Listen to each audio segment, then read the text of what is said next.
ব্যাংকে টাকা রেখে লভ্যাংশ কি ব্যবহার করা যাবে? আমি একজন মহিলা মানুষ এবং এই করোনা পরিস্থিতিতে কোনো ব্যবসা করা সম্ভব হচ্ছে না, সেক্ষেত্রে এটা কি আমার জন্য জায়েজ হবে?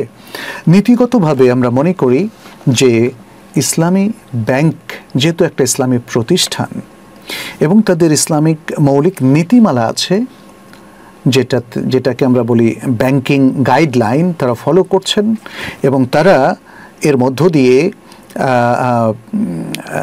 মানে ব্যাংকিংটার যে সমস্যাগুলো আছে, সুদ অথবা স্পষ্টতা অথবা চুক্তির মধ্যে যে সমস্ত শরিয়া লঙ্ঘনগুলো আছে সেগুলো অ্যাভয়েড করেন এবং সেক্ষেত্রে যদি পুরোপুরি সম্ভব নাও হয় তবুও নীতিগতভাবে তারা নিশ্চয়ই সেটাকে কারেকশন করেন, তারা নিশ্চয়ই শরিয়া অডিট করেন, তাদের শরিয়া বোর্ডের সদস্যবৃন্দ আছেন এবং তারা তাদের জিএমএ ঘোষণা করেন যে তারা তাদের ক্লায়েন্টদেরকে হালাল লভ্যাংশ দিচ্ছেন।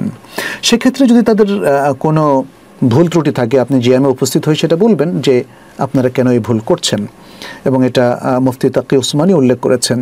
এবং এর ফলে আমরা আমাদের দিক থেকে যেহেতু আর কোনো ত্রুটি নেই, আমরা হালাল ইনকামের জন্য চেষ্টা করছি এবং এমন একটা প্রতিষ্ঠানকে দিয়েছি যারা আমাদেরকে ওয়াদা করেছে তারা ইসলামিক পদ্ধতিতে এই টাকাটাকে ইনভেস্ট করে লভ্যাংশ আমাদেরকে দেয়।